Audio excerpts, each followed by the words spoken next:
قال رسول الله صلى الله عليه وسلم أحب الأسماء إلى الله عبد الله وعبد الرحمن। রাসূলুল্লাহ সাল্লাল্লাহু আলাইহি সাল্লাম বলেন, আল্লাহর কাছে সর্বাধিক পছন্দনীয় নাম হলো আব্দুল্লাহ, আব্দুর রহমান। এখন একটি হাদিস শুনবো আমরা, যে হাদিস শোনার পর আপনাদের সিদ্ধান্ত নিতে হবে অর্থবোধক বিশুদ্ধ নাম রাখা কতটা প্রয়োজনীয়তা আছে ইসলামের মধ্যে। এখন বুঝবেন। সহিহ বুখারী 6193 নম্বর হাদিস। একজনের নাম বলেন আমার সাথে, বলেন সাঈদ ইবনুল মুসাইয়্যিব। বলেন কি বললাম? তিনি হলেন মদিনার বড় ফকিহদের একজন, বড় মুফতিদের একজন, বড় মুহাদ্দিসদের একজন, আল্লাহ রাসূলের সাহাবীদেরকে যিনি সরাসরি দেখছেন এমন একজন বিখ্যাত তাবেঈর নাম সাঈদ ইবনুল মুসাইয়্যিব। তিনি বলেন, আমার দাদার নাম হাযান। বলেন তার দাদার নাম কি? হাযান। তো হাযান বা হাজনুন, হাজনুন অর্থ হলো দুঃখ কষ্ট, আর হাযান অর্থ হলো আপনার শক্ত দুঃখ। হাযান অর্থ দুঃখ আর হাজনুন অর্থ হলো শক্ত। তাহলে যদি হাযান হয় অর্থ হবে দুঃখ কষ্ট, আর যদি হাজনুন হয় অর্থ শক্ত। মানে একটা অর্থ তেমন সুন্দর না। যদি জায়ের উপর জজম হয় তাহলে হবে শক্ত, কঠিন, মজবুত। আর জায়ের উপর যদি জবর হয় তাহলে অর্থ হবে দুঃখ, বালা, মুসিবত। এটা ওনার দাদার নাম। তিনি বলেন, আমার দাদা নবীজির কাছে গেছে। নবীজি আমার দাদাকে বললেন, মাসমুকা, তোমার নাম কি? আমার দাদা বললেন, আমার নাম হাজনুন বা হাযান, আমার নাম হলো দুঃখ। মানে হাযান হলে আমার নাম দুঃখ, আর যদি হাজনুন হয় আমার নাম শক্ত। রাসূলুল্লাহ সাল্লাল্লাহু আলাইহি সাল্লাম বললেন, বাল আনতা সাহলুন, তুমি কি বলো? তোমার নাম হাজনুন, হাযানুন এগুলো তোমার নাম না, তোমার নাম সাহলুন, তুমি সহজ, তুমি ওকে, তুমি নিরাপদ। এই নাম পাল্টায় ফেলো। ওই ব্যক্তি বললেন, মা আনা বিমুগাইয়িরিন ইসমান সাম্মানিহি আবি, আমার আব্বা আমার যেই নাম রাখছে আমি এই নাম পাল্টাবো না। ওনার আব্বা ওনার নাম রাখছে হাযান, দুঃখ কষ্ট, এই জন্য উনি ওনার বাবার দেওয়া নাম পাল্টাবে না। সাঈদ ইবনুল মুসাইয়্যিব রাহিমাহুল্লাহ বলেন, আমার দাদা নবীর কথা অনুযায়ী নাম না পাল্টানোর কারণে আমাদের বংশে পরবর্তী প্রজন্মে সব সময় দুঃখ দুর্দশা লেগেই থাকতো, দুঃখ লেগেই থাকতো। আমাদের নবীর নামটা শুই না, দাদা নামটা না পাল্টানোর কারণে দাদার এই নামের প্রভাব আমাদের বংশ পরবর্তী প্রজন্ম এই নামের প্রভাব ভোগ করেছে। আমাদের সব সময় দুঃখ লেগে থাকতো। এই অর্থবোধক নামের প্রয়োজনীয়তা আছে। এটা কোনো কল্প কাহিনী নয়। সহিহ বুখারী 6193 নম্বর হাদিস। আমার দাদা নাম না পাল্টানোর কারণে আমাদের বংশে দুঃখ লেগে থাকতো। আমাদের সমাজে অনেক মানুষ এমন অহেতুক নাম রাখে, আশ্চর্য আশ্চর্য নাম রাখে। যদি বলেন নাম পাল্টান, ইন্না লিল্লাহ, কি বলেন? আমার দাদা অনেক শখ করে নামটা রাখছে, পাল্টান। এই জন্য সুন্দর অর্থবোধক নাম রাখা। কয় নাম্বার গেল? 6 নাম্বার। 7 নাম্বার, মাঝে মাঝে শিশু সন্তানকে কিছু সুন্দর নামে ডাইকা তারে হাসানোর চেষ্টা করা, এটাকে উপনাম বলে। আগের দিনে ইসলামের মধ্যে উপনামের চর্চা হতো। ইয়া আবা উমাইর, আবু তাহের, আবুল কাসেম, এই নামগুলোর চর্চা হতো। আবু দাউদের হাদিস 4969 নম্বর হাদিস, এই হাদিসের মধ্যে আছে। আনাস ইবনু মালিক রাদিয়াল্লাহু তাআলা আনহু বলেন, নবীজি প্রায় সময় আমাদের বাসায় আসতেন। তো আমার ছোট ভাইয়ের একটা পাখি ছিল, এই পাখির সাথে সে খেলাধুলা করত। একদিন তার পাখি মারা গেছে। রাসূলুল্লাহ সাল্লাল্লাহু আলাইহি সাল্লাম আমাদের বাসায় আসলেন। আসার পর আমার ছোট ভাইকে দেখলেন, দেখার পর দেখলেন রাআহু হাযিনান, আমার ছোট ভাইয়ের মনটা খারাপ। ফাকালা রাসূলুল্লাহ সাল্লাল্লাহু আলাইহি ওয়াসাল্লাম মা শানুহু। রাসূলুল্লাহ সাল্লাল্লাহু আলাইহি সাল্লাম জিজ্ঞাসা করলেন, আচ্ছা ওর মন খারাপ কেন, কি হইছে ওর? পরিবারের লোকেরা জবাব দিল, মাতা নুগরুহু ইয়া রাসূলুল্লাহ, ওগো আল্লাহর রাসূল, তার ছোট্ট একটা পাখি আছে, এই পাখিটা মারা গেছে। কানা ইয়ালআবু বিহি, এই পাখির সাথে সে খেলাধুলা করত, পাখিটা মারা যাওয়ার কারণে ওর মনটা খারাপ। ফাকালা রাসূলুল্লাহ সাল্লাল্লাহু আলাইহি ওয়াসাল্লাম ইয়া আবা উমাইর মা ফাআলান নুগাইর, হে আবু উমাইর, ছোট্ট পাখিটি কি করলো, কি হলো, ছন্দের মতো মিলায় বলছে দেখেন, ইয়া আবা উমাইর মা ফাআলান নুগাইর। ওই ছোট্ট মানুষটাকে বললেন, ও আবু উমাইর, ছোট্ট পাখিটি কি করলো, কি হলো, এটা এইভাবে মারা গেল।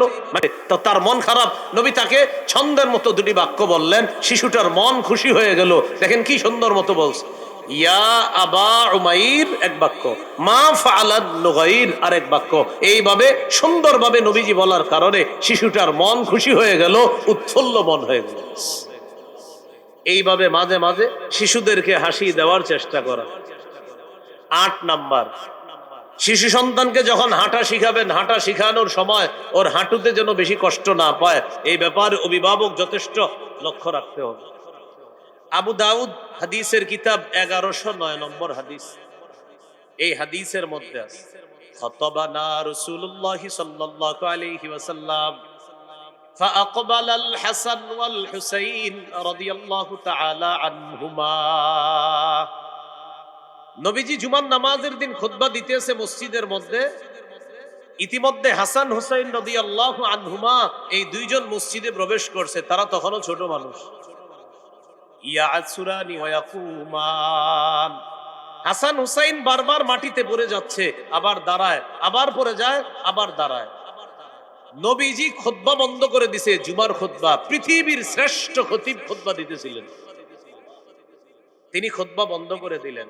ফানাজালা, মিম্বর থেকে নামলেন, নামার পর আখাযাহুমা, নাতি দুইজনকে কোলে নিলেন, ওয়া সাইদা বিহিমাল মিম্বার, নাতিদেরকে নিয়ে মিম্বরে গেলেন, বাকি খুতবা নাতিদেরকে মিম্বরে নিয়ে এরপর খুতবা শেষ করলেন। খুতবা বন্ধ করে শিশু যেন হাঁটুতে আঘাত না পায়, আল্লাহ রাসূল শিশুর অধিকার প্রতিষ্ঠিত করছে, হাঁটুতে বেশি কষ্ট যেন না পায়। হাদিসের শেষে আছে, রাসূল সাল্লাল্লাহু আলাইহি সাল্লাম বলেন, লাম আসবির, আমি সহ্য করতে পারি নাই, এই জন্য আমি খুতবা বন্ধ করে আমার এই নাতি দুইজনকে নিয়ে আবার আমি মিম্বরের মধ্যে আসলাম। এখান থেকে আমরা কি শিখলাম? সন্তান হাঁটা শিখবে, কিন্তু হাঁটুতে বেশি কষ্ট যেন না পায়, আমরা সতর্ক থাকা। প্রথমে যখন আপনার ও হাঁপড় দিতে শিখে, তখনও কিন্তু আমরা হাঁটুগুলার প্রতি একটু লক্ষ্য রাখবো, যেন এই হাঁটুতে কোনো কাটাবিদ্ধ না হয়, ইত্যাদির মাধ্যমে কষ্ট না পায় শিশু সন্তান। কত নাম্বার গেল? 8। 9 নম্বর, বিশেষ করে ছেলে শিশুর জামার কালারের ক্ষেত্রে সতর্ক হওয়া। মেয়েদের কালারে ছাড় আছে, ছেলেদের কালারে সচেতন হতে হবে। মেয়েদের জামার কালারে ছাড় আছে, ছেলেদের ক্ষেত্রে যে কোনো কালার পরায়েন না, এটা সচেতনতা অবলম্বন করতে হবে।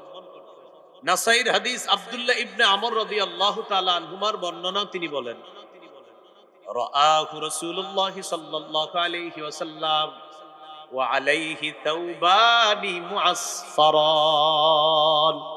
রাসূলুল্লাহ সাল্লাল্লাহু আলাইহি সাল্লাম আব্দুল্লাহ ইবনে আমরকে দেখলেন, তার শরীরের মধ্যে কুসুম রঙের দুটি জামা। বলেন তো কি রং? فقال رسول الله صلى الله عليه وسلم هذه ثياب الكفار فلا تلبسها। আব্দুল্লাহ, তুমি কি জামা পরছো? এগুলা কাফেরদের পোশাক, এগুলা আর পরবা না, হলো এগুলা পরিধান করবা না। এই আব্দুল্লাহ ইবনে আমর রাদিয়াল্লাহু তাআলা আনহুমা বলেন, নবীজি এটা যখন আমারে বলছে যে এগুলা জাহান্নামের পোশাক, এগুলা যেন আমি পরিধান না করি, তিনি তাড়াতাড়ি এই পোশাক পরিবর্তন করে আল্লাহ রাসূলকে খুশি করার জন্য অন্য পোশাক অভ্যস্ত হওয়া শুরু হলেন। সাহাবায়ে কেরামের আদর্শ ছিল এমন, নবী কিছু বললে সাথে সাথে তারা আমল করে দেখায় দিতেন। অন্য বর্ণনায় আছে যে নবী যখন বলতেন যে এই পোশাকটা কেমন জানে, সাথে সাথে সাহাবায়ে কেরামের কেউ কেউ এমন করতেন, উনি মাটিতে বসার আগে ওই পোশাক চেঞ্জ করতেন। মাটিতে বসার আগে বুঝছেন নি, মানে ওই পোশাকে উনি আর বসতেন না, যে না না আমি বসবো না, আমি জমিনে বসার আগে আগে পোশাক চেঞ্জ করতে হবে, নবীর হুকুম পালন করতে হবে, এরপর আমি জমিনে বসবো, এর আগে বসবো না। কয় নাম্বার গেল? 9। 10 নম্বরটা একটু কষ্ট করে আপনারা আমার সাথে বলতে হবে। সবাই বলেন, শিশু থেকে, শৈশব থেকেই শিশুকে এমন পোশাকে অভ্যস্ত করা যেই পোশাক সতর ঢেকে রাখে। শিশুর কি আবার সতর আছে কিনা? কথার কথা না, ওরে ছোটবেলা থেকে আপনি অভ্যস্ত করবেন যেন ওর হাঁটু ঢেকে রাখে। দেখবেন 1.5-2 বছরের শিশু যখন বড় হয়, ওর প্যান্টটা যখন ছোট হয়, ও প্যান্ট খালি এইভাবে টানে নিচের দিকে, মানে হলো ওর মাথায় ঢুকে গেছে আমার না হাঁটু ঢাকনা থাকে, এখন হাঁটুটা খোলা কেন? ওর কিন্তু বয়স মাত্র 1.5-2 বছর, ও প্যান্ট নিচের দিকে টানতে থাকে। একজন মুসলিম শিশুর মুসলিম বাবা মা হিসাবে শুকরিয়া আদায় করবেন যে আমার সন্তানের মস্তিষ্কে আল্লাহ তাআলা সুন্দর একটা বিষয় বসায় দিয়েছে। সূরা আরাফের 26 নম্বর আয়াতে আল্লাহ বলেন, ইয়া বানি আদম ক্বাদ আনজালনা আলাইকুম লিবাসান ইউয়ারি সাওআতিকুম ওয়া রিশা ওয়া লিবাসুত তাকওয়া যালিকা খায়র। হে আদম সন্তান, আমি তোমাদেরকে এমন পোশাক দিলাম যে পোশাক তোমাদের সতর ডেকে রাখে, যে পোশাক তোমাদের সৌন্দর্যতার কারণ। তাকওয়ার পোশাক সর্বোত্তম পোশাক, তাকওয়ার পোশাক সর্বোত্তম পোশাক। একটা মুসলিম সন্তানের জন্য তাকওয়ার পোশাক তো ওই পোশাক যেটা আল্লাহর পছন্দ, যেটা নবীর পছন্দ। আর মুসলমানের পোশাক সেটা যেটা আমার রবের হুকুম আছে, যেটা আমার নবীর হুকুম আছে। তাই শৈশব থেকে আমার সন্তানের মস্তিষ্কে এটা বসিয়ে দিতে হবে যে আমার সন্তান একটা মুসলমানের সন্তান, এটা ওর মাথায় বসতে হবে। কয় নাম্বার গেল? 10। 11 নম্বর, সাদা পোশাকে অভ্যস্ত করা। সাদা পোশাক সর্বোত্তম পোশাক। আবু দাউদের হাদিস, অন্য পোশাকও পরা যাবে, বাকি সাদা পোশাক সর্বোত্তম পোশাক। আবু দাউদের হাদিস 4061 নম্বর হাদিস। قال رسول الله صلى الله عليه وسلم البسوا من ثيابكم البياض فإنها خير ثيابكم। রাসূলুল্লাহ সাল্লাল্লাহু আলাইহি সাল্লাম বলেন, তোমরা তোমাদের পোশাকের মধ্য থেকে সাদা পোশাক পরিধান করবা। ওয়াকাফিনু ফিহা মাউতাকুম, তোমাদের মধ্যে যারা মারা যায় তাদেরকেও সাদা পোশাক পরায়া দিবা, জীবিতরা সাদা পোশাক পরবা, কেননা এটা সর্বোত্তম পোশাক। মৃত যারা তাদেরকেও সাদা পোশাক পরায়া দিবা। সুবহানাল্লাহ, কি এক আজীব শিক্ষা গ্রহণ করলাম। জীবিত আছি সাদা পোশাক, মরলে সাদা পোশাক, জীবিত অবস্থায় সাদা পোশাক। এই কারণে পরা যেন আপনার মনে পড়ে, এই আমি কিন্তু জীবন দশায় সাদা পোশাকে আছি, একটু পরে আমি না থাকলে আমার স্বজনরা আমাকে সাদা পোশাক পরায় কবরে রাখবে। কত গেল? 11। 12 নাম্বারটা একটু কষ্ট করে বলতে হবে আপনাদের। বলেন, এমন পোশাকে অভ্যস্ত করা যেই পোশাক থেকে অহংকার প্রদর্শন না হয়। তাহলে অহংকার প্রদর্শন করে এমন পোশাক সন্তানকে আমরা পরাবো না। قال رسول الله صلى الله عليه وسلم كلوا واشربوا وتصدقوا والبسوا ما لم يخالطه إسراف أو مخيلة। রাসূলুল্লাহ সাল্লাল্লাহু আলাইহি সাল্লাম বলেন, তোমরা খাও, তোমরা পান করো, তোমরা দান করো, তোমরা পোশাক পরিধান করো, যতক্ষণ এই খাওয়ায়, এই পোশাকে, এই পান করার মধ্যে অপচয় না হবে আর অহংকার না হবে। দেখেন কি বলে, তোমরা খাও, অপচয় যেন না হয়, অহংকার প্রদর্শন যেন না হয়। তোমরা পান করো, পানাহারের মধ্যে অহংকার যেন প্রদর্শন না হয়, অপচয় যেন না হয়। তোমরা দান করো, দান যেন তোমাকে অহংকারী না বানায়। তোমরা পোশাক পরিধান করো, পোশাক যেন তোমাকে অপচয়কারী না বানায় আর অহংকারী না বানায়। তাহলে পোশাক এই ক্ষেত্রেও কিন্তু একটু সতর্কতা অবলম্বন করা। আমার সোসাইটিতে অন্যান্য শিশুরা আছে, তাদের প্রতি একটু লক্ষ্য রাখা আমার শিশুকে ওই সমস্ত কাপড়গুলা দেওয়ার চেষ্টা করা। অর্থাৎ আমি এমন একটা সমাজে আছি যে আপনি একাই ওই সমাজে অনেক কোটিপতি, অন্যান্য যারা আছে ওরা মধ্যবিত্ত, তাই ওদের শিশুদের সাথে আপনার শিশু চললে যেন ওর মধ্যে কোনোভাবে অহংকার না আসে, এই বিষয়টা অভিভাবক হিসাবে আপনার সতর্ক থাকতে হবে। কত নাম্বার গেল? 12। 13 নাম্বারটা একটু বলতে হবে, আপনারা কষ্ট নিতেছেন না তো? বলেন, ছেলে শিশুকে রেশম থেকে, স্বর্ণ থেকে দূরে রাখা। তাকে, ছেলে শিশুকে, মেয়ে বলি না কিন্তু, শুধু ছেলে শিশুকে স্বর্ণ থেকেও দূরে রাখবেন, রেশম থেকেও দূরে রাখবেন। মাসালা হলো, হুজুর ছোট মানুষ, ওর জন্য কি এগুলো হারাম? না, হারাম না, কিন্তু শৈশব থেকে ওর এগুলো যেন নেশা না হয়, ওর মধ্যে যেন রেশমের পছন্দ না ঢুকে, স্বর্ণের পছন্দ ওই সন্তানের মধ্যে যেন না আসে। ছেলে শিশুকে তাই স্বর্ণ থেকেও দূরে রাখবেন, রেশম থেকে দূরে রাখবেন। قال رسول الله صلى الله عليه وسلم أحل الذهب والحرير لأناث أمتي وحرم على ذكورها রাসূলুল্লাহ সাল্লাল্লাহু আলাইহি সাল্লাম বলেন, আমার উম্মতের নারীদের জন্য, মেয়েদের জন্য রেশম হালাল, স্বর্ণ হালাল। আমার উম্মতের ছেলেদের জন্য রেশম হারাম, স্বর্ণ হারাম। তাহলে মেয়েদের জন্য রেশম হালাল, স্বর্ণ হালাল, আর ছেলেদের জন্য রেশম হারাম, স্বর্ণ হারাম। 13 নাম্বার গেল। 14 নাম্বারটা বলার আগে সবাই একটু দিল থেকে আল্লাহু আকবার বলি। কেন আল্লাহু আকবার বললাম? 14 নাম্বারটা হলো আমাদের নবী আমাদেরকে জুতা পরাও শিখিয়ে দিছে। মানে এই বিষয়টাও শিখিয়ে দিছে, তো এই জন্য আমরা আশ্চর্য প্রকাশ করলাম যে আল্লাহু আকবার, আমাদের নবী কত ভালোবাসে আমাদেরকে, জুতা পরবো কিভাবে এটাও শিখিয়ে দিছে। তাহলে 14 নাম্বার, জুতা পরা শিখানো শিশুকে। قال رسول الله صلى الله عليه وسلم لا تمشي في نعل واحد। নবীজি বলেন, এক পায়ে জুতা পরে হাঁটবা না, এক পায়ে জুতা পরিধান করে হাঁটবা না।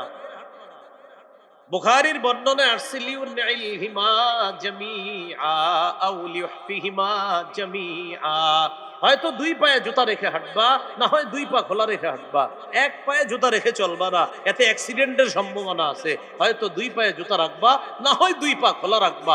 এক পা যদি খোলা রাখো, আরেক পায়ে জুতা রাখো। বিশেষ করে শিশুর এক পায়ে জুতা, আরেক পা যদি খোলা থাকে, ও বারবার অ্যাক্সিডেন্টের সম্ভাবনা আছে।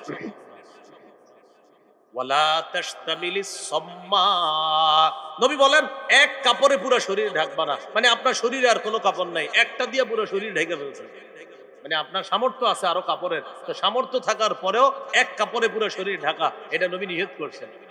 ওয়ালা তাদু ইহদা রিজলাইকা আলাল উখরা ইযা ইসতালকাইতা, যখন তুমি চিত হয়ে শোও, এক পায়ের উপর আরেক পা রাখবা না। কি রাখেনি? চিত হয়ে শুলে এভাবে পা লড়া না। নবী বলেন, যখন চিত হয়ে শুইবা, এক পায়ের উপর আর এক পা রাখবা না। শিশুকেও শিখাবেন, ও যখন এইভাবে চিত হয়ে শুয়ে থাকবে, এক পায়ের উপর আর এক পা যেন না রাখে। শিশু মাঝে মাঝে উপর হয়ে শুয়ে থাকে, শিশুকে উপর হয়ে শুতে দিবেন না। আপনিও শুইবেন না, শিশুকে উপর হয়ে শুইতে দিবেন না। হাদিসে আসছে, উপর হয়ে শোয়া এটা জাহান্নামীদের শোয়া। তাহলে এইভাবে শুইলে পায়ের উপর পা রাখা যাবে না, আর উপর হয়ে শোয়া যাবে না, কেননা ওটা জাহান্নামীদের শোয়া। আল্লাহ আমাদেরকে কথাগুলো মনে রাখার তৌফিক দান করেন। তাহলে এটা কিন্তু মনে রাখতে হবে সবার। আমরাও চিত হয়ে যখন শুভ, মাঝে মাঝে টেনশন করতে গেলে কি করে পায়ের উপর পা উঠায় না, পায়ের উপর পা উঠাবেন না। নবীজিরা নিষেধ করছে, এটা শৈশব থেকে শিশুকে আমরা শিখাবো। 15 নাম্বার, সবকিছু ডান দিক থেকে করা, এই শিক্ষা দেওয়া শিশুকে। সহিহ বুখারী 168 নম্বর হাদিসে আছে, আন আয়েশা সিদ্দিকাহ রাদিয়াল্লাহু তাআলা আনহা কান রাসূলুল্লাহ সাল্লাল্লাহু আলাইহি ওয়াসাল্লাম ইউজিবুহু তায়াম্মুনু ফিত তানাউলি ওয়াত তারাজ্জুলি ওয়া তুহুরিহি ওয়া ফি শানিহি কুল্লি। রাসূলুল্লাহ সাল্লাল্লাহু আলাইহি ওয়াসাল্লাম সবকিছু ডান দিক থেকে পছন্দ করতেন। ফিত তানাউলি, তানাউল মানে জুতা পরা, ডান দিক থেকে পছন্দ করতেন। ওয়াত তারাজ্জুলি, তারাজ্জুল মানে মাথা আছড়ানো, এটাও ডান দিক থেকে পছন্দ করতেন। ওয়া তুহুরিহি, পবিত্রতা অর্জন করা, এটাও ডান দিক থেকে পছন্দ করতেন। ওয়া ফি শানিহি কুল্লি, সব কিছু নবীজি ডান দিক থেকে পছন্দ করতেন। আমরাও সন্তানকে ডান শিখাবো। দেখবেন কিছু দিবেন, ও বাম হাত দিলে এভাবে মাথা নাড়াবেন, এবার ডান হাত শিখাবেন, পরে ডান হাত দিবেন, এরপরে দিবেন। এইভাবে বারবার যদি বাম হাত দেয়, আপনি বারবার ওরে দিতে চাইবেন না। ও দেখবেন 2-3 দিন পরে এমন করবে, পরে ও নিজে এমন করবে। প্রথমে ও বাম হাত দিবে, দেওয়ার পরে ও এমন করবে। তার মানে এইভাবে শিশুকে আপনি শিক্ষা দিতে হবে, ওর মধ্যে যেন এই আদর্শগুলো ফুটে ওঠে। আল্লাহ আমাদের সকলকে মনে রাখার তৌফিক দান করেন। 16 নাম্বার গুরুত্বপূর্ণ অংশ, তাওহীদ শিক্ষা দেওয়া। কি শিক্ষা দেওয়া? সবাই একসাথে বলি, আল্লাহ এক, আল্লাহ অমুখাপেক্ষী, আল্লাহ জন্ম দেন না, আল্লাহ জন্ম নেন না, তার সমকক্ষ কেউ নেই। সকল সৃষ্টি আল্লাহর মুখাপেক্ষী। আল্লাহ তাআলা সৃষ্টির মুখাপেক্ষী নন, সময়ের মুখাপেক্ষী নন, স্থানের মুখাপেক্ষী নন, বরং সময়, স্থান, সৃষ্টি সবকিছু আল্লাহর মুখাপেক্ষী। এই কথাগুলা শিখিয়ে দাও। তিরমিজির হাদিস 2516 নম্বর হাদিস। রাসূলুল্লাহ সাল্লাল্লাহু আলাইহি সাল্লাম বলেন, আব্দুল্লাহ ইবনে আব্বাস রাদিয়াল্লাহু তাআলা আনহুমাকে বলেন, ইয়া গুলাম উআল্লিমুকা কালিমাত, বৎস আমি তোমাকে কিছু বাক্য শিখিয়ে দিই, তুমি এগুলো মনে রাখবা। ইহফাজিল্লাহ ইয়াহফাজকা, তুমি আল্লাহর বিধিবিধানগুলো রক্ষা করবা, আল্লাহ তোমাকে রক্ষা করবে। ইহফাজিল্লাহ তাজিদহু তুজাহাকা, তুমি আল্লাহকে সদা সর্বদা স্মরণে রাখবা, আল্লাহ তোমাকে বিপদে আপদে সাহায্য করবে। ইযা সাআলতা ফাসআলিল্লাহ, কি আজীব শিক্ষা! যখন তুমি চাইবা আল্লাহর কাছে চাইবা। বলেন না একটু, কার কাছে চাইবা? ইযা সাআলতা ফাসআলিল্লাহ। ছেলেকে শিখান, মেয়েকে শিখান, চাইবা যখন আল্লাহর কাছে চাইবা। ওয়া ইযাস্তাআনতা ফাসতাইন বিল্লাহ, যখন সাহায্য প্রার্থনা করবা আল্লাহর কাছে সাহায্য প্রার্থনা করবা। এইভাবে সন্তানকে আমরা তাওহীদ শিক্ষা দিব। বলেন ইনশাআল্লাহ। 17 নাম্বার, ঈমানি তরবিয়ত শিক্ষা দেওয়া। ঈমানি তরবিয়তের মধ্যে শ্রেষ্ঠ তরবিয়ত নামাজের শিক্ষা দেওয়া। 7 বছর বয়সে নামাজের হুকুম করা, 10 বছর বয়সে প্রয়োজনে তাকে মৃদু আঘাত করা। এখন একটু বুঝেন, 7 বছর বয়সে একটা ছেলেকে একটা মেয়েকে নামাজের কথা বললেই সে নামাজের কথা শুনবে, বিষয়টা এমন না। তাই শৈশব থেকে ও যেন নামাজ কিভাবে পড়তে হয় এগুলা যেন ওর মস্তিষ্কে বসে যায়। এটা কিভাবে সম্ভব?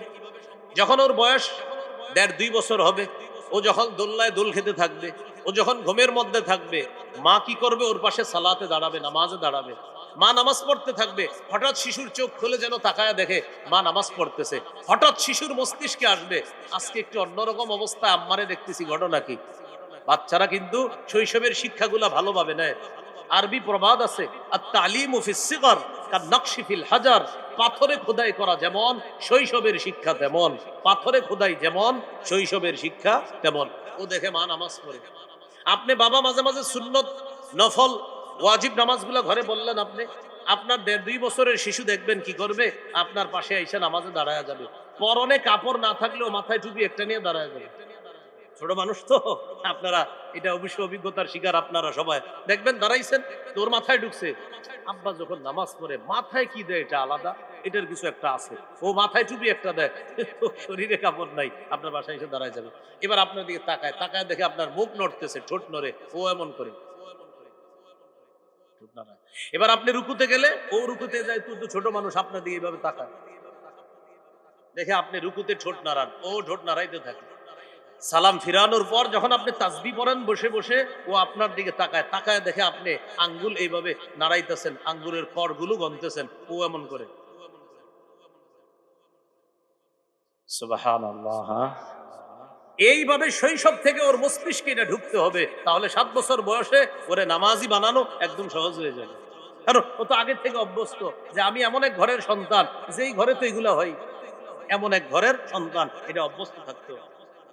قال رسول الله صلى الله عليه وسلم مروا أولادكم بالصلاة وهم أبناء 7 سنين।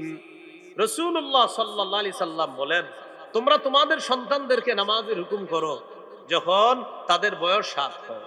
ওয়াদরিবুহুম আলাইহা ওয়া হুম আবনাউ 10 সিনিন, যখন তাদের বয়স 10 হয় প্রয়োজনে তাদেরকে মৃদু আঘাত করো। এই হলো 17 নাম্বার। 18 নম্বর গুরুত্বপূর্ণ আলোচনা, মসজিদে শিশুর উপস্থিতি গুরুত্ব দেওয়া। আবার বলছি, মসজিদে শিশুর উপস্থিতি গুরুত্ব দেওয়া। শিশুকে ধমক দিয়ে তাড়িয়ে না দেওয়া, বরং ওর উপস্থিতি গুরুত্ব দেওয়া।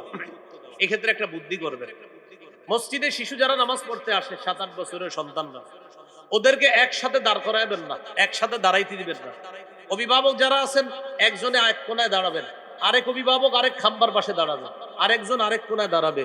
ওদেরকে একসাথে যদি দাঁড় করান, ওরা মসজিদ কিন্তু এখানে রাখবে না, অন্য এলাকায় নিয়ে যাবে। এই জন্য কি করবেন? আলাদা আলাদা দাঁড় করাবেন। যখন আপনারা রুকুতে যাবেন, ওদের নেটওয়ার্ক ঠিক রাখে। এইভাবে রুকুতে গেলে মানে নেটওয়ার্ক আছে, কিন্তু দুষ্টামি চলতেছে না, কারণ আমরা আলাদা আছি, দূরে দূরে আছি। এইভাবে ওদেরকে মসজিদে রাখবেন, ওদেরকে বের করে দিয়ে না, ওদেরকে মসজিদে রাখবেন। রাসূলুল্লাহ সাল্লাল্লাহু আলাইহি সাল্লাম বলেন, ইযা আম্মা আহাদুকুমুন নাস ফালইউখাফফিফ। নবী বলেন, তোমাদের কেউ যখন মানুষের ইমামতি করবা তখন 4 শ্রেণী মুসল্লির প্রতি লক্ষ্য রেখে নামাজটা একটু সহজ করবা। বলেন তো ইমাম সাহেব কয় শ্রেণীর মুসল্লির প্রতি লক্ষ্য রাখবে? 1 নাম্বার, ফাইন্না ফীহিমুদ দাঈফা। ও ইমাম সাহেব, মুসল্লিদের মাঝে দুর্বল মানুষ আছে। ওয়াল মারিদা, মুসল্লিদের মাঝে অসুস্থ ব্যক্তি আছে। ওয়াস-সাগীরা, মুসল্লিদের মাঝে শিশু আছে। ওয়াল কাবীরা, মুসল্লিদের মাঝে বৃদ্ধ আছে। 4 শ্রেণীর কথা নবী বলছেন। 4টি দুর্বল শ্রেণী আপনার পিছনে আছে। 1 নাম্বার দুর্বল আছে, 2 নাম্বার অসুস্থ, তিনিও দুর্বল, 3 নাম্বার শিশু, সেও দুর্বল, 4 নাম্বার বৃদ্ধ, তিনিও দুর্বল। নবীজি বলেন, ইমাম সাহেব এই 4 শ্রেণীর প্রতি লক্ষ্য রেখে আপনি নামাজ মোটামুটি সহজে পড়ানোর চেষ্টা করবেন। বলেন 4 শ্রেণীর মধ্যে শিশুর নামটা আছে না নাই? নবী শিশুর কথা কেন বললেন? বোঝা যায় নবী চাইতেছে শিশুকে নামাজে তার উপস্থিতি এটা যেন আমরা গুরুত্ব দিই। কয় নাম্বার গেল? 18। 19 নম্বর, কোরআন শিক্ষা দেওয়া। সুবহানাল্লাহ পড়েন। শৈশব থেকে কোরআন শিক্ষা দেওয়া। আমি আশা করি এই জায়গায় অনেক দায়িত্বশীল ব্যক্তিরা আছেন, মসজিদের ইমাম সাহেবরা আছেন, সেক্রেটারি, সভাপতি, মোতাওয়াল্লি কমিটিরা আছেন। আপনাদের প্রতি আমার আবদার থাকবে একটা, এরকম 1000 মাহফিল না করে মসজিদের মক্তবের গুরুত্বটা আরো বাড়ানো। মানে মাহফিলের গুরুত্ব আছে, কিন্তু আমি বলি 1000 মাহফিলের চাইতে আরো বেশি গুরুত্ব মসজিদ ভিত্তিক মক্তবের গুরুত্ব। বলতে পারেন হুজুর মাদ্রাসার মক্তব, দেখেন মাদ্রাসার মক্তব গুলাতে যারা সন্তান দেয় মাশাআল্লাহ, তারা এই নিয়তে দেয় আমার ছেলেটা এখানে কায়দা পড়বে, আমপারা পড়বে, হাফেজ হবে, এরপর মাওলানা হবে, মুফতি হবে, মুহাদ্দিস হবে। তো মসজিদ ভিত্তিক মক্তবে যারা সন্তান দেয় তাদের টার্গেট থাকে আমার ছেলে ডাক্তার হবে, বাকি এখানেও কোরআন শিখবে, আমার মেয়েটা ইঞ্জিনিয়ার হবে, আমার ছেলেটা ব্যারিস্টার হবে। এখন এই ব্যারিস্টার ছেলে, এখন ডাক্তার মেয়ে, তারা কোরআন বিশুদ্ধ শিখবে কোথায়? মসজিদ ভিত্তিক মক্তবে তারা কোরআনটা বিশুদ্ধ শিখবে। এজন্য মুসলমানের সন্তানদেরকে আমাদের বাঁচানো উচিত। প্রিয় কমিটি ভাইয়ারা, প্রিয় কমিটির সদস্যগণ যারা আছেন, প্রিয় সভাপতি সাহেব যিনি আছেন, প্রিয় সেক্রেটারি সাহেব যারা আছেন, প্রিয় ইমাম সাহেব যারা আছেন, আপনাদের হাত জোর করে বলছি, আমি একজন মুসলিম ঘরের সন্তান হিসাবে আপনাদের প্রতি আবদার জানাই, মসজিদের মক্তবগুলা প্রচুর পরিমাণে গুরুত্ব বাড়ান। আগে 150-200 ছাত্র ছাত্রী হইতো মসজিদের মক্তবগুলাতে, এখন ইমাম সাহেব, মুয়াজ্জিন সাহেব সকালে ডাক দেয়, মক্তবের ছাত্র ছাত্রীরা তোমরা মক্তবে চলে আসো। কত আফসোসের কথা, ডেকে আনতে হয় বাচ্চাকে। তাহলে এখানে আমি আশাবাদী, মঞ্চে আছেন অনেক দায়িত্বশীলরা, আপনারা একটু গুরুত্ব দেন, মসজিদের বক্তব্যটা চাঙ্গা করেন। ফজরের পরে হতে পারে, অথবা আসরের পরে হতে পারে, অথবা জোহরের পরে, আপনারা যেইভাবে সম্ভব এইভাবে মসজিদের বক্তব্যটা গুরুত্ব দেন। মাদ্রাসার বক্তব্য আলহামদুলিল্লাহ গুরুত্ব আছেই, তো মসজিদের বক্তব্য, এখানে ডাক্তার, ইঞ্জিনিয়ার, কবিরাজ, ব্যারিস্টার যারা হবে তারা সবাই যেহেতু এই বক্তব্যে পড়াশোনা করবে, তাই এটার গুরুত্ব আমরা সামাজিকভাবে বাড়াবো, বলি ইনশাআল্লাহ। আমরা একটু বক্তব্যের পড়াপড়ি চলেন, বলেন হামজা লাম জবর আল, হামিম জবর হাম, আল হাম, দাল পেশ দু, আল হামদু। এভাবে পড়া না হুজুর বক্তব্যে? ছোট্ট একটা বেত নিয়ে বসে থাকে, ঠিক না? এরপরে ওরে পড়ায় বলে আব্দুর রহিম এদিকে পড়, নুন জবর না, সদ জবর স, না স, র জবর র, না স র, তুই যা, আয় তুই এদিকে পড়, বা জবর বা, শিন জবর শা, বাসা, র দুই পেশ রুন, বাসরুন। এই যে পড়ছে আর পড়াইতেছে, যারা শিখাইতেছে আর যারা শিখতেছে, নবীজি বলেন, বুখারীর বর্ণনা, তিরমিজিরও হাদিস 2909, 2910, বুখারীরও বর্ণনা, খায়রুকুম মান তাআল্লামাল কুরআনা ওয়া আল্লামা। ওই যে আলহামদু শিখাইতেছে, পড়াইতেছে, আমি নবী বলে গেলাম তোমাদের মধ্যে এই পড়ছে আর পড়াইতেছে যাদেরকে, তাদেরকে আমি নবী সর্বোত্তম ঘোষণা করে দিলাম। খায়রুকুম, তোমাদের মধ্যে সর্বোত্তম ওই ব্যক্তি মান তাআল্লামাল কুরআন, যে কোরআন শিখে, ও আল্লামা, অন্যকে শিখায়। কত নম্বর গেল? 19। 20 নম্বর, শিশু সন্তানের সাথে খেলাধুলা করা। সুবহানাল্লাহ। কি করা? যারা আপনারা গার্মেন্টসে চাকরি করেন অথবা অফিস আদালতে চাকরি করেন, বাসায় আইসা এই বাক্সটারে একটু ড্রয়ারে রাইখা দিয়েন, এটা সারাদিন চালানো দরকার নাই, শিশুর সাথে একটু খেলাধুলা করেন বাসায়, বুঝছেনি? এই বাক্সটা একটু রাইখা দিয়েন, ড্রয়ারে রাইখা একটু শিশুরে সময় দিন।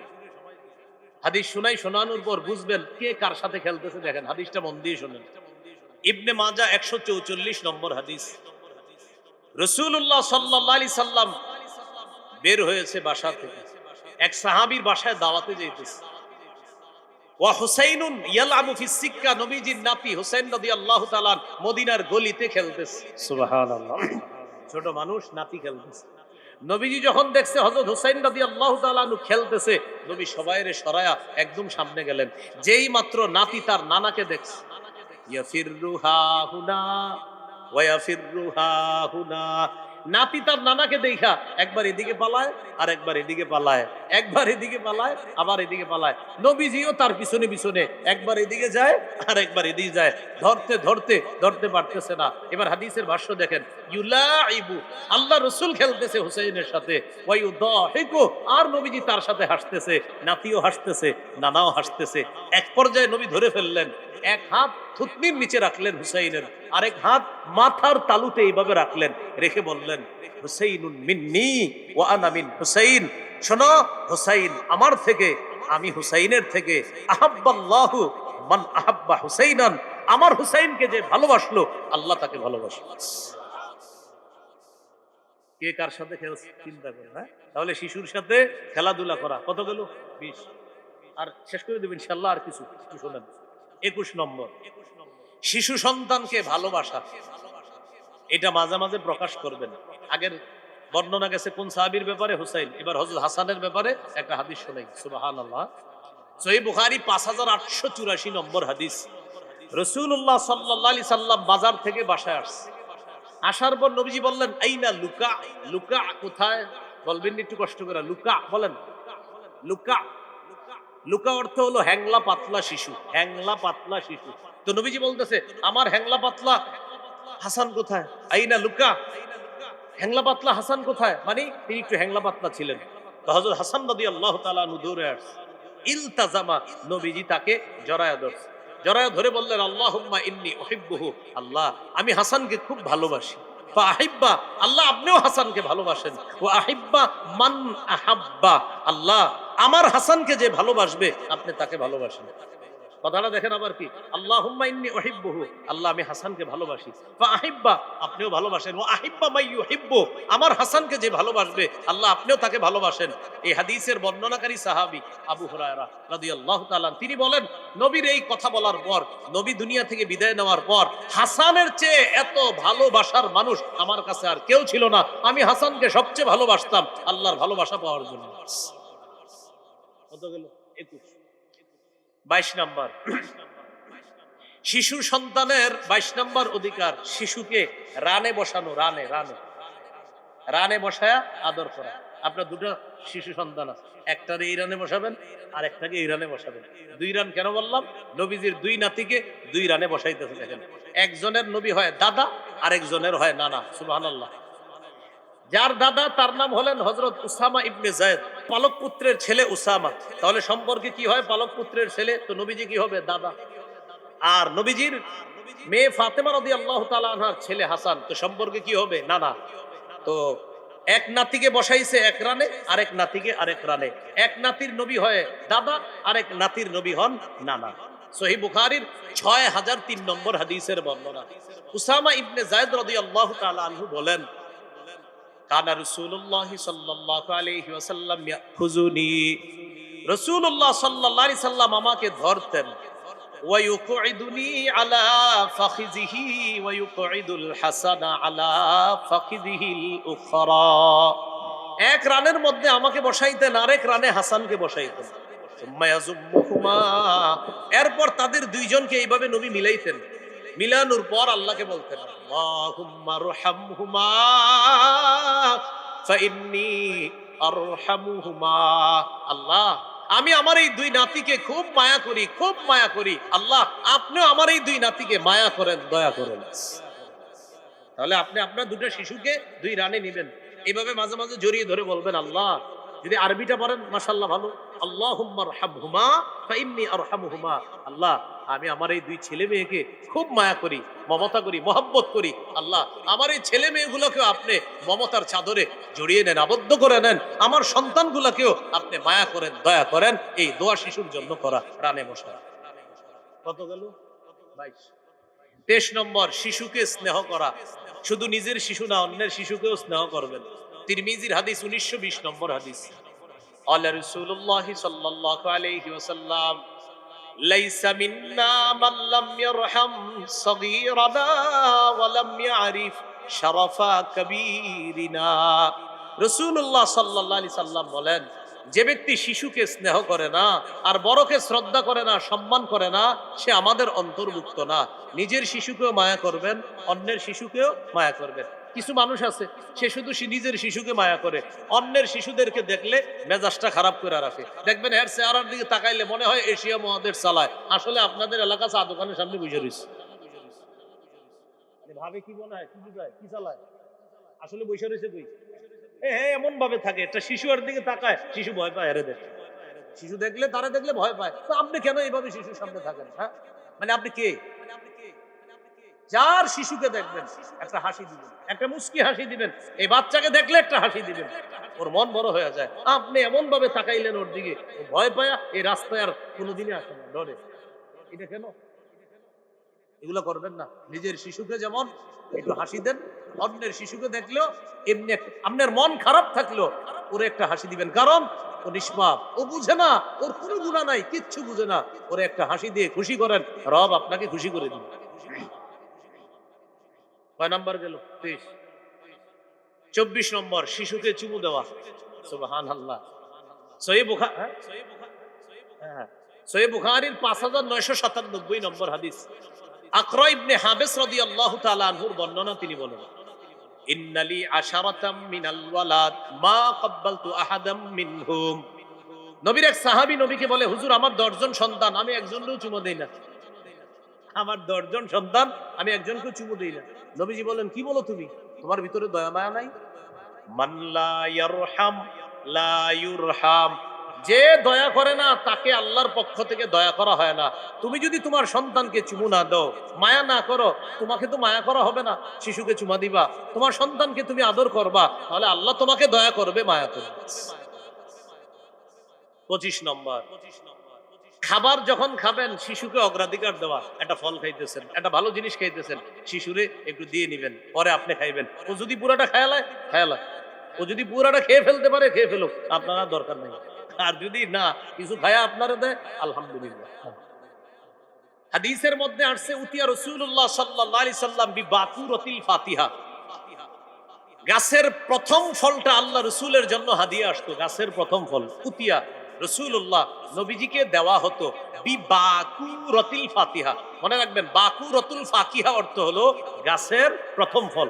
বাকুরাতুল ফাতিহা মানে হলো গাছের প্রথম ফল। ফাকিহা মানে ফল, তো এখানে বিবাকুরাতিল ফাকিহা মানে গাছের প্রথম ফলটা নবীজির কাছে হাদিয়া আসতো, যেটা বর্তমানেও মাশাআল্লাহ অনেকে এগুলা পাঠিয়ে থাকে এতিমখানা, মাদ্রাসায়, ওলামায়ে হযরতদের কাছে অনেকে পাঠায়, মাশাআল্লাহ। এরকম নবী কি করতেন? ওই ফলটা নিয়ে দোয়া করতেন, আল্লাহ এই প্রথম ফলেও বরকত দেন, আর এই বাগানের শেষ ফলেও আপনি বরকত দিয়েন। এটা বলার পর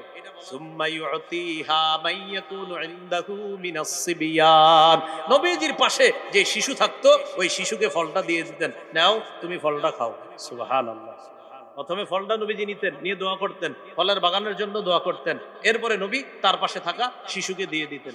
কত নম্বর গেল? 25।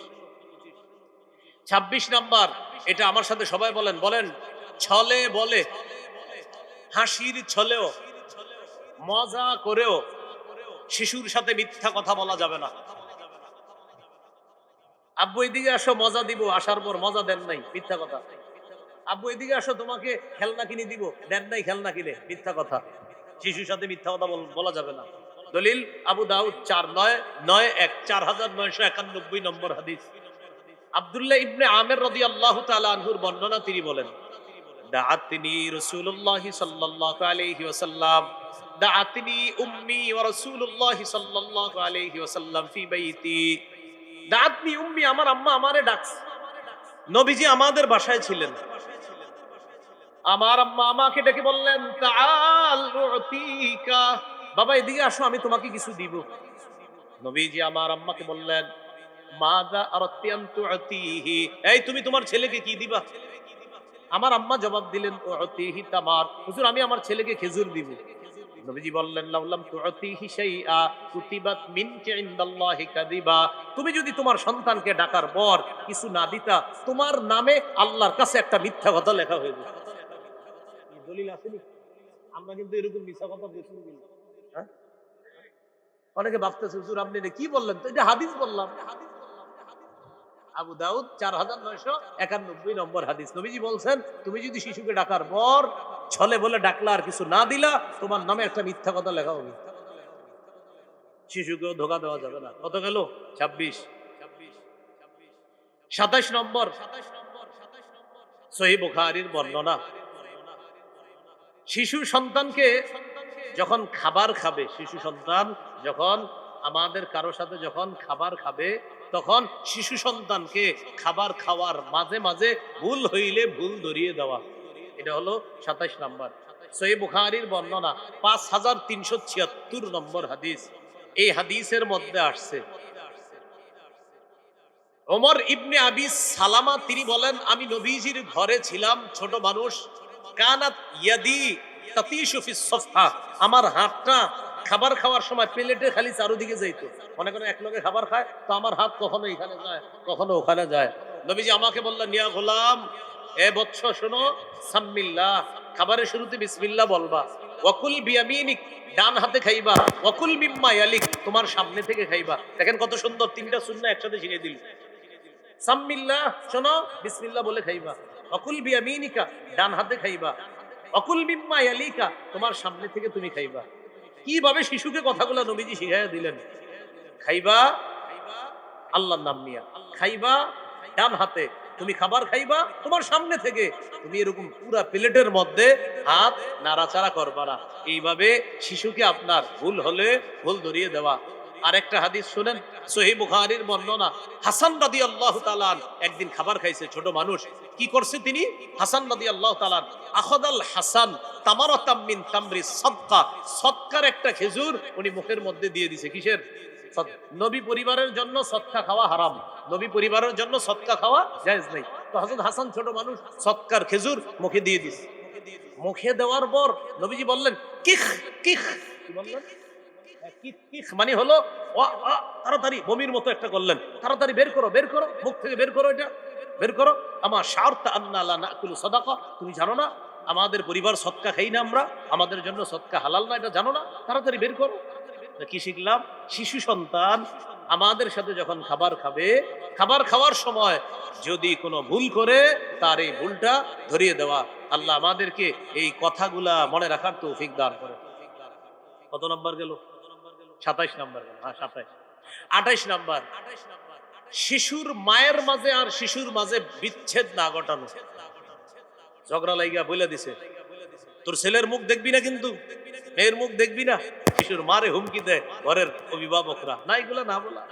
তিরমিজির হাদিস 1526 নম্বর হাদিস, 1566 নম্বর হাদিস। এই হাদিসের মধ্যে আসছে قال رسول الله صلى الله عليه وسلم من فرق بين والدة وولدها فرق الله بينه وبين أحبته يوم القيامة। নবীজি বলেন কেউ যদি কোন শিশুকে তার মায়ের থেকে আলাদা করে দেয়, মায়ের কোল থেকে শিশুকে যদি আলাদা করে, ওই ব্যক্তিকে আর তার প্রিয়জনদেরকে কিয়ামতের মাঠে আল্লাহ আলাদা করে দিবেন। যেই কাজটা করবে তাকে আর তার প্রিয়জনদেরকে আল্লাহ কিয়ামতের ময়দানে আলাদা করে দিবে। কত গেল? 28। শিশুর অধিকার 29 নম্বর অধিকার। শিশু আর তার বাবা একসাথে বসে রয়েছে, শিশু আর তার অভিভাবক একসাথে বসা। আপনি পিছন থেকে আইসা শিশুরে সরাইয়া দিয়া ওর মাঝে আর ওর বাবার মাঝে বসলেন, এটা নিষেধ, বসা যাবে না। ও হঠাৎ আপনারে দেখলে ভয় পাবে, ঘটনা কি? আমার আব্বার পাশে এসে কে বসলো, ভয় পাবে। আল্লাহ রাসূলুল্লাহ সাল্লাল্লাহু আলাইহি ওয়াসাল্লাম লা ইয়াজলিসুর রাজুলু বাইনার রাজুলি ওয়া বাইনা ইবনিহি, তোমাদের কেউ যেন কোন ব্যক্তি আর তার সন্তানের মাঝখানে আইসা না বসে, তোমাদের কেউ যেন ব্যক্তি আর সন্তানের মাঝখানে আইসা না বসে। শিশু মানুষ হঠাৎ আপনাকে দেখলে ভয় পেতে পারে, অভিভাবকের সাথে বসা, কথার কথাই মাহফিলি বসা, আপনি কোত্থেকে আইসা মাঝখান দিয়ে ঢুকছেন, ও তো পুরো চিৎকার দিয়ে উঠবে কে আমার পাশে যা। কয় নাম্বার গেল? না 29 গেছে, 29 নাম্বার। হ্যাঁ 30 নম্বর, শিশুর জন্য দোয়া করা। বলেন শিশুর জন্য কি করা? দোয়া করা।